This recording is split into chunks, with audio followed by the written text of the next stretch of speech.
नमस्कार मंडळी, कसे आहात सर्वजण? सर्वांना शुभ सकाळ. श्री स्वामी समर्थ. तर आजचा वार आहे मंगळवार आणि पहाटेची वेळ आहे. तर पहाटेची वेळ असं उठल्यानंतर एकदम छान वाटतं. इथं पहिली बस जात आहे आमची आणि हे 24 तास रोडला खाली वाहनं चालूच असतात. पहाटे असो किंवा रात्री असो किंवा सकाळी असो, तर हे वाहनं चालूच राहतात. तर आजचं रुटीन आणि मी आज मंगळवारच्या दिवशी काय काय मी कुठं गेलेली, काय केलं ते तुम्हाला सर्व व्हिडिओ दाखवणार आहे. तर चला तर मग व्हिडिओला सुरुवात करूया. त्यासाठी इथं मी सर्व सकाळची जी कामं असते ते अंघोळ वगैरे आटोपलेली आहे. सर्व घरं इथं जे मुली झोपलेल्या होत्या, त्यांचे पप्पा झोपलेले होते, ती रूम सोडून दिली आणि सगळ्या दुसऱ्या रूम, किचन, हॉल वगैरे झाडून घेतलेला आहे. गॅलऱ्या वगैरे झाडून पुसून सकाळचं घेतलेलं आहे स्वच्छ. अजून देखील अंधारच होता आणि नंतर टिफिनची तयारी केलेली आहे. कारण आज मला दिवसभर बाहेर जायचं होतं, म्हणजे यायला 4च वाजलेल्या होत्या. त्यामुळं दुपारचासुद्धा स्वयंपाक मला आताच करायचा होता आणि ते म्हणजे कांदा टोमॅटो न वापरता करायचा होता. कारण ते दुपारी भाज्या वगैरे खराब होऊन जातात, त्यामुळं मी कांदा टोमॅटो न वापरता मला सर्व स्वयंपाक करायचा होता. अजूनसुद्धा बाहेर अंधार आहे, पाहू शकता तुम्ही. आता इथं माझं पीठ वगैरे मळून झालेलं आहे आणि इथं गवार रात्रीच निवडून ठेवली होती. ती गवार देखील आता धुवून स्वच्छ धुवून चिरलेली असेल तरी पण मी नंतर पाण्यातून स्वच्छ धुते आणि मगच भाजून घ्यायची आहे. तर थोडंसं तेल टाकून गवार, आणि इथं पाहू शकता गवार एकदम छान हिरवीगार दिसत आहे. आता रात्री दूध देखील तापवून ठेवलेलं होतं, कारण सकाळी मुली पितात वगैरे दूध, त्यामुळं मला इथं गरम करायचं होतं. ते साय वगैरे काढून घेतली दुधावरची आणि ती झाकून ठेवलेली आहे आणि नंतर परत एकदा दूध गरम करायला छान असं ठेवून द्यायचं. इथं खजूर आहे, तो देखील काढून घेतलेला आहे मुलींना खाण्यासाठी.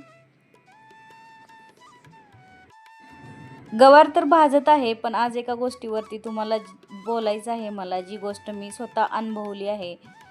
तर ती म्हणजे मी पहिल्या वेळेस म्हणजे पाठीमागडचे 10-12 वर्ष असे घालवले आहेत, जेणेकरून की मी 100%च मला हे काम करायचं आहे. कुठलंही मी काम हातात घेतलं की ते मला 100% म्हणजे बरोबर लागायचं.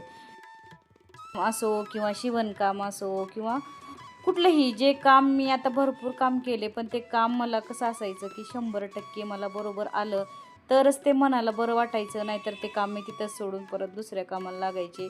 तर तसं मी जी माझी चूक आहे ते तुम्ही करू नये, यासाठी मी आज तुम्हाला सांगणार आहे, जे मी माझ्या आयुष्यात अनुभवलं आहे आणि घडलेलं आहे.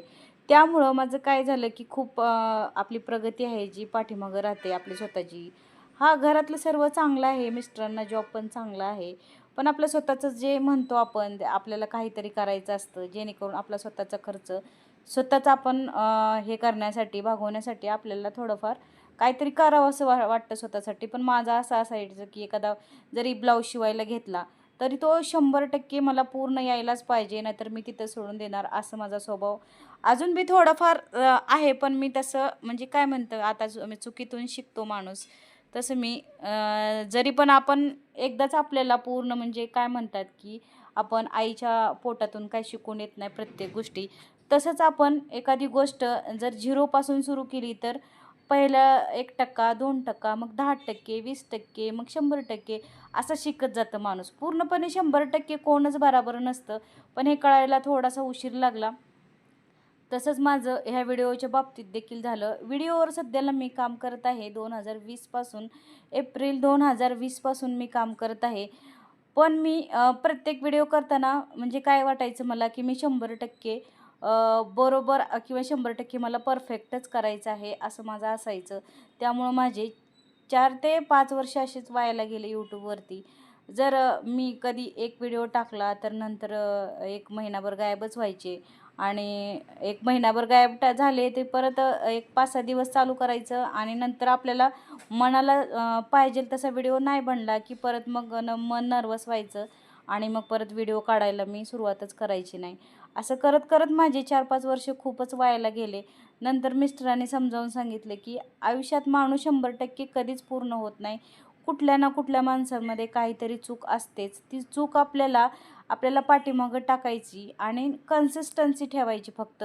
तू कुठलंही काम कर, तू अगदी घरातलं काम कर, यूट्यूबवर काम कर, तू कुठलंही हातात जे काम घेतेस ते कंटिन्यू ते काम कर, कन्सिस्टन्सी ठेव, तुला नक्की यश एक ना एक दिवस भेटेल, असं त्यांचं सारखं मला सांगणं असतं. माझ्या भावाचं, माझ्या मिस्टरांचं, सारखं मला बहिणीवांचं वगैरे सारखंच सांगणं असतं.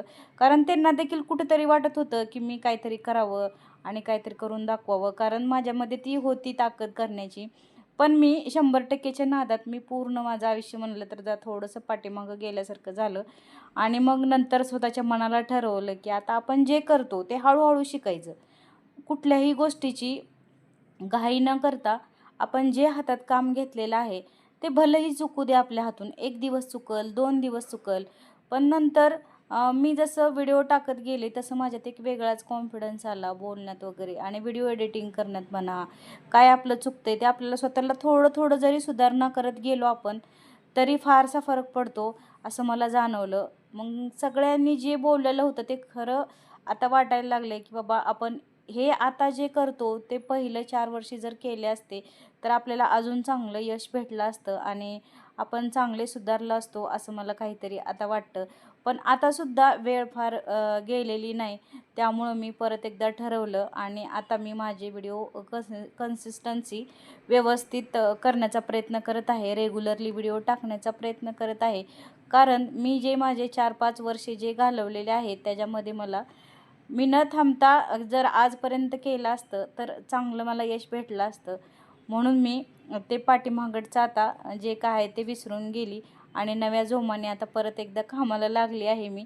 त्यात तुमचाही मला सपोर्ट असू द्या आणि मी मला स्वतःला पण समजावलं आहे की आता मला कन्सिस्टन्सीने काम करायचं आहे, म्हणजे एकाग्रतेने मला पूर्ण माझं व्हिडिओचं काम करायचं आहे. घरातलंच मी करतेच, घरातल्याचं मला काही प्रॉब्लेम नाही आणि माझं काम फास्ट असल्यामुळं मला वेळ पण लागत नाही अजिबात.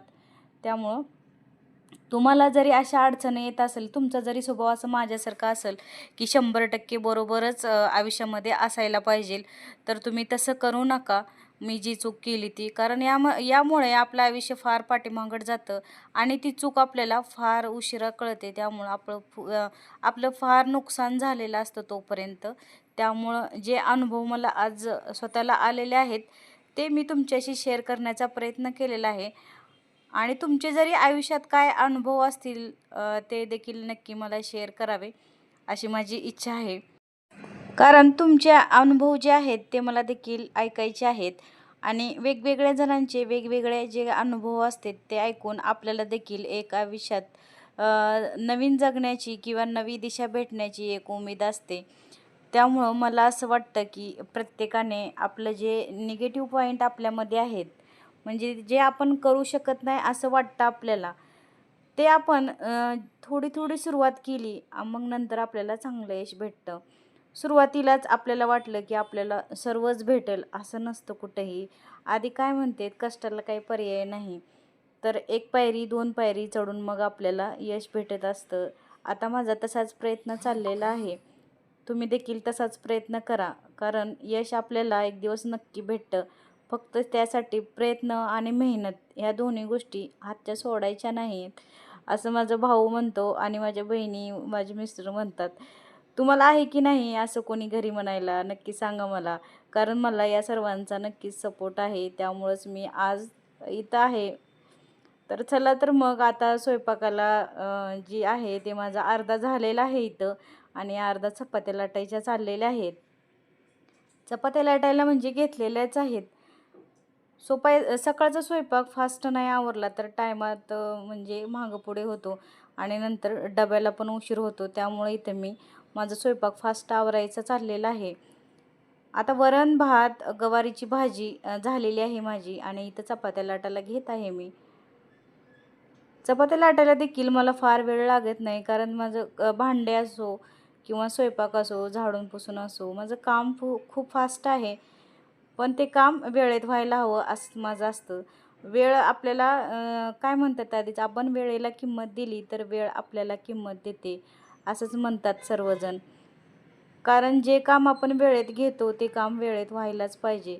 वेळेत नाही झालं तर आपलीही चिडचिड होते आणि समोरच्या माणसाचीही चिडचिड होते आणि ते जे रूपांतर वादात होते. त्यामुळं काय करायचं की आता आपल्याला चपाती करायची आहे किंवा भाजी करायची आहे, त्यासाठी किंवा ठराविक एका कामासाठी कुठलंही काम असो तुमचं, धुणी भांडी असो किंवा झाडून पुसून असो, घरातली काही एक्स्ट्राची कामं असो, त्याला एक खास वेळ द्यायचा. कारण ते वेळेनुसार जर आपण काम केलं ना, आता माझं अर्ध्या तासात इतकं काम व्हायला पाहिजे, तर मग ते काम तितकं तुमच्या वेळेत व्हायलाच पाहिजे, जेणेकरून वेळेचं पण मॅनेजमेंट व्यवस्थित होतं आणि आपलं कामाचं पण मॅनेजमेंट व्यवस्थित होतं, जर तुम्ही वेळेला महत्त्व दिलं तर.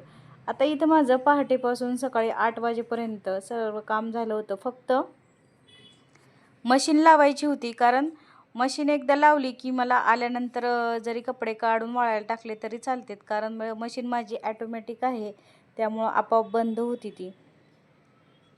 म्हणून मी सकाळची झाडून पुसून आपले स्वयंपाक, फरशी, देवपूजा वगैरे सगळं आवरून जात होते. कारण जर आपण उशिरा आलो तर आपल्याला टेन्शन नसतं की बाबा आपल्याला आज हे पाठीमागं काम राहिलेलं आहे आणि ते आपल्याला करायचं आहे. त्यामुळं आपल्याला जर कुठं जायचं वगैरे असेल तर असं माझी पूर्वतयारी असते, सर्व काम करूनच मी घराच्या बाहेर पडते. त्यामुळं आल्यानंतर आपल्याला थोडंसं आराम पण भेटतो. आता इथं हळूहळू एक एक चपात्या करून घ्यायच्या आहेत छान अशा, कारण मला नंतर डबे देखील पॅक करायचे आहेत अजून.